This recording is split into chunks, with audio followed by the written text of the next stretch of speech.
ಅಂತ. I think that is the test. ಆದ್ರೂ ಕೂಡ ಮತ್ತೆ ನಮ್ಮಲ್ಲಿ ಒಂದು ಮಾತಿದೆ ಏನಂದ್ರೆ ಅಡ್ಜಸ್ಟ್ ಮಾಡ್ಕೊಂಡು ಹೋಗ್ಬೇಕು ಅಂತ. ಅಡ್ಜಸ್ಟ್ ಮಾಡ್ಕೊಂಡು ಹೋಗೋದು ಅನ್ನೋದಕ್ಕೆ ಅದ್ರ ಆ ವಾದಕ್ಕೆ ಬಗ್ಗೆ ನಂಗೆ ಬಹಳ ನಂಬಿಕೆ ಇಲ್ಲ. ಅಡ್ಜಸ್ಟ್ ಮಾಡ್ಕೊಂಡು ಹೋಗೋದು ಯಾವತ್ತೂ ಕೂಡ ಲವ್ ಇಂದ ಆಗ್ಬೇಕು, ಮದುವೆ ಆಗಿದೆ ಅನ್ನೋ ಕಾರಣಕ್ಕಲ್ಲ.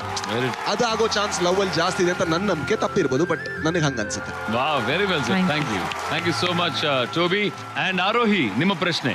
ಎಸ್ ಸರ್, ಲವ್ ಮದುವೆ ಬಗ್ಗೆ ಅಭಿಪ್ರಾಯ ಏನು? I think love is a mirror. ಅದು ಯಾವತ್ತೂ ಕೂಡ ಒಂದು ಮಿರರ್. ನಾವು ಹೇಗಿದೀವೋ ನಮ್ಗೆ ತೋರಿಸುತ್ತೆ. ನಮ್ಗೆ ಇಷ್ಟ ಆಗಲ್ಲ ಕೆಲವು ಸಲ. ನಾನು ಅನ್ಕೊಂಡಿರ್ತೀನಿ ನಂಗೆ ಪೊಸೆಸಿವ್ನೆಸ್ ಇಲ್ಲ ಅಂತ. ನನ್ನ ಗರ್ಲ್ ಫ್ರೆಂಡ್ ಯಾರೋ ಕೈ ಹಿಡ್ಕೊಂಡು ಹೋಗ್ಬೇಕಾದ್ರೆ ಗೊತ್ತಾಗುತ್ತೆ ನನಗೆ ಎಷ್ಟು ಹೊಟ್ಟೆ ಕಿಚ್ಚಿದೆ ಅಂತ. I think that is the test. That I think love is that. Marriages ಇದೆಲ್ಲ ಸಾರ್ಟ್ ಆದ್ಮೇಲೆ ಈಗ ಗೊತ್ತು ನನ್ನಲ್ಲೂ ವೀಕ್ನೆಸ್ ಇದೆ, ನಿನ್ನಲ್ಲೂ ವೀಕ್ನೆಸ್ ಇದೆ ಅಂತ. ಜೊತೆಗೆ ನಡೆಯೋಣ. ಯಾಕಂದ್ರೆ ಜೊತೆಗೆ ನಡೆದ್ರೆ ನಿನಗೂ ನಾನ್ ಗೊತ್ತು, ನನಗೂ ನೀನ್ ಗೊತ್ತು. ಈ ಎಲ್ಲಾ ವೀಕ್ನೆಸ್ ಗಳನ್ನ ಇಟ್ಕೊಂಡು ಕೂಡ ನಾವು ಖುಷಿಲಿ ಬದುಕಬಹುದು. I think that is the difference. One is mirror, one is ಊರುಗೋಲು ಅಂತ ಅನ್ಸುತ್ತೆ.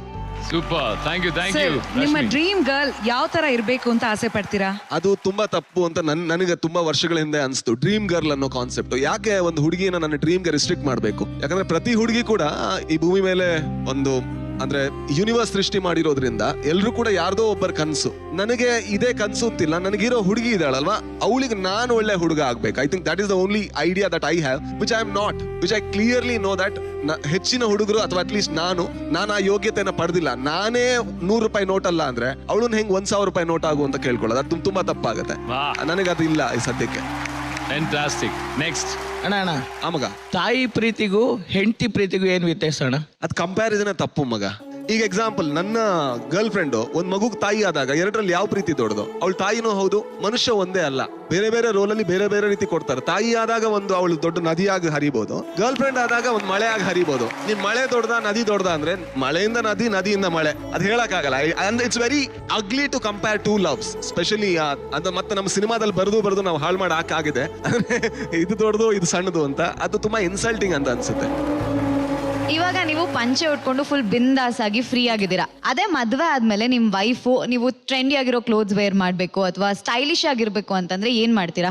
ಐ ಥಿಂಕ್ ಅವಳು ನನ್ನನ್ನು ಮದುವೆ ಆಗ್ಬೇಕು ಅಲ್ವಾ?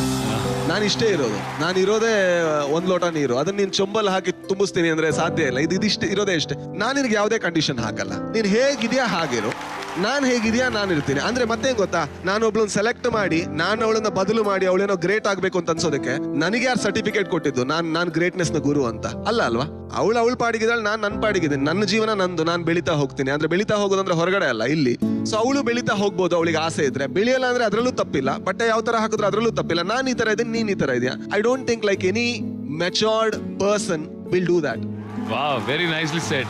ಹಾಯ್ ಸರ್, ನೀವ್ ಯಾಕೆ ಇನ್ನೂ ಸಿಂಗಲ್ ಆಗಿದ್ದೀರಾ? ನಾನು ತುಂಬಾ ಜನ ಪಾರ್ಟ್ನರ್ಸ್ ಗಳು ಜೊತೆಗಿರೋದನ್ನ ನೋಡಿದೀನಿ. ಅವ್ರು ನೋಡ್ಬೇಕಾದ್ರೆ ಬಹಳ ಮದುವೆ ಯಾಕೆ ಆಗ್ಬಾರ್ದು ಅನ್ನೋ ಕಾರಣಗಳೇ ಜಾಸ್ತಿ ಸಿಗ್ತಾ ಹೋಯ್ತು ನನಗೆ.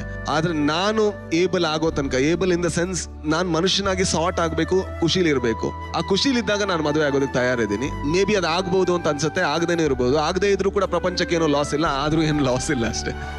Thank you sir. ಯೂಶ್ಲಿ ಇಂಥ ಮಾತುಗಳು ಬರೋದು ಎಕ್ಸ್ಪೀರಿಯನ್ಸ್ ಆದಾಗ ಮಾತ್ರ. ಸೊ ಪ್ರಾಬಬ್ಲಿ ಈ 36 ವರ್ಷದಲ್ಲಿ ಯಾವ್ದಾದ್ರು 1, 2, 3 ಲವ್ ಆಗಿರತ್ತೆ ಅಂತ I am sure. And breakup ಆಗಿರತ್ತೆ. ಆ ಒಂದು ಎಕ್ಸ್ಪೀರಿಯನ್ಸ್ ಇಂದ ಈ ಮಾತುಗಳು. ತುಂಬಾ ಖುಷಿ ಆಯ್ತು ನಿಮ್ಮ ಮಾತು. But tell me one thing, how was your life, love life? ಡಿಗ್ರಿಲಿ ಒಬ್ಳು ಹುಡುಗಿ ಇದ್ಲು, ಒಂದು 6 ವರ್ಷ ರಿಲೇಷನ್ ಇತ್ತು.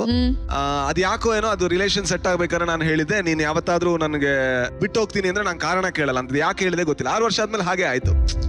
ಒಂದು ವಿಷಯ ನನಗೆ ಗೊತ್ತು, ನಾನು ಆಗ ಅವಳು ಬಿಟ್ಟು ಹೋಗದಿದ್ರೆ ನಾನು ಇನ್ನೂ ಕೂಡ ಒಬ್ಬ ಕೆಟ್ಟ ಮನುಷ್ಯನಾಗಿ ಉಳ್ಕೋತಿದ್ದೆ. ಈಗ ಒಳ್ಳೆಯವನಾಗಿದ್ದೀನಿ ಅಂತಲ್ಲ, ಅಟ್ಲೀಸ್ಟ್ ಗೊತ್ತು ನನಗೆ ನಾನು ಅಷ್ಟು ಒಳ್ಳೆಯವನಲ್ಲ ಅಂತ. ಸೊ ಅದು ಬ್ರೇಕಪ್ ಆಗಿ ಮತ್ತೆ ಮುಂದೆ ಹೋಗ್ತಾ ಹೋಗ್ತಾ ನನಗೆ ಅದು ಅರ್ಥ ಆಗಕ್ ಶುರು ಆಯ್ತು. ನಾನು ಅವಳಿಗೆ ಯಾವ ರೀತಿ ಟೈಮ್ ಸರಿಯಾಗಿ, ಆ ಟೈಮ್ ಅಲ್ಲ ಪ್ರೀತಿನೇ ಕೊಡಕ್ ಬರ್ಲಿಲ್ಲ ನನಗೆ ಅಂತ. ಐ ಥಿಂಕ್ ಅವಳು ಬ್ರೇಕಪ್ ಮಾಡಿರೋದ್ರಿಂದ ನಾನು ಬೆಳೆದೆ. ಅದರಿಂದಾಗಿ ಅವಳಿಗೆ ನಾನು ತುಂಬಾ ರೆಸ್ಪೆಕ್ಟ್ಫುಲ್ ಇದ್ದೀನಿ. ಯಾಕಂದ್ರೆ ಅವಳು ತೋರ್ಸಿದ್ಲು ನೀನು ಯೋಗ್ಯ ಅಲ್ಲ ಅನ್ನೋದನ್ನ ತುಂಬಾ ಚೆನ್ನಾಗಿ ತೋರಿಸಿದ್ಲು ಅವಳು. ಸೊ ಅದಾದ್ಮೇಲೂ ಕೂಡ ಒಂದು ರಿಲೇಷನ್ ಇತ್ತು, ಅದು ಕೂಡ ಪಟ್ಟಂತ ಹೋಯ್ತು, ಗೊತ್ತಿಲ್ಲ. ಈಗ ಒಂದು ರಿಲೇಷನ್ ಇದೆ.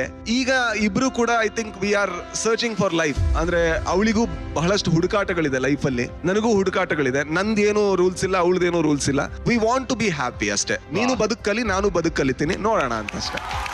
ಇನ್ನೊಂದು ಲಾಸ್ಟ್ ಪ್ರಶ್ನೆ, ಈ ಲಿವಿಂಗ್ ರಿಲೇಶನ್ಶಿಪ್ ಓಕೆನಾ ಇಲ್ಲ ಮ್ಯಾರೇಜ್ ಗೆಟಿಂಗ್ ಕಂಪ್ಲೀಟ್ಲಿ ಕಮಿಟೆಡ್? ನನಗೆ ಅದು ಒಳ್ಳೇದು ಅಂತ ಅನ್ಸುತ್ತೆ. ಲಿವಿನ್ ಗಳು ಏನಂದ್ರೆ ಕೆಲವು ಸಲ ನಮಗೆ ಆ ಒಂದು ಎಫರ್ಟ್ ಹಾಕೋದಕ್ಕೆ ಇದ್ ಮಾಡುತ್ತೆ. ಅಂದ್ರೆ ನಾವು ಈಗ ಮ್ಯಾರೇಜ್ ಅಂದ್ರೆ, ಆದ್ರೆ ಅದಕ್ಕಿಂತ ಮುಂಚೆ ಆ ಒಂದು ಲವ್ ನ ಎಕ್ಸ್ಪೀರಿಯನ್ಸ್ ಆಗಿರ್ಬೇಕು. ಅಂದ್ರೆ ನಮ್ಗೆ ಕರೆಕ್ಟ್ ಆಗಿ ಗೊತ್ತಿರ್ಬೇಕೇನಂದ್ರೆ ನಾನು ಈ ಮನುಷ್ಯನ ಜೊತೆ ಎಲ್ಲಾ ಕಳ್ಕೊಳ್ಳೋದಕ್ಕೆ ರೆಡಿ ಅಂತ, ಎಲ್ಲಾ ಪಡ್ಕೊಳ್ಳೋದಕ್ಕೆ ರೆಡಿ ಅಂತಲ್ಲ.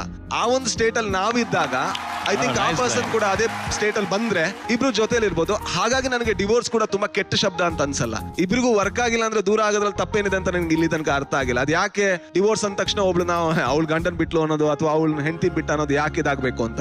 ಒಬ್ಬ ಮನುಷ್ಯ ಅವ್ನು ಖುಷಿಲಿ ಇರ್ಬೇಕು ಅಂತ ಡಿಸೈಡ್ ಮಾಡೋದು ನನ್ನ ಲೆಕ್ಕದಲ್ಲಿ ತಪ್ಪೇ ಅಲ್ಲ. ಅದ್ ಲಿವಿನ್ ಅಲ್ಲಾದ್ರೆ ಲಿವಿನ್ ಅಲ್ಲಿ, ಲವ್ ಅಲ್ಲಾದ್ರೆ ಲವ್ ಅಲ್ಲಿ, ಮದುವೆ ಅಲ್ಲಾದ್ರೆ ಮದುವೆಯಲ್ಲಿ ಅಷ್ಟೇ. Beautifully said. ನಿಜವಾಗ್ಲೂ ಎಂತ ಬ್ಯೂಟಿಫುಲ್. ನೀವ್ರಿ ಒಂಥರ ಓಷ ತರ ಅನ್ಸುತ್ತೆ ನನಗೆ for moment. Thank you so much Toby, fantastic.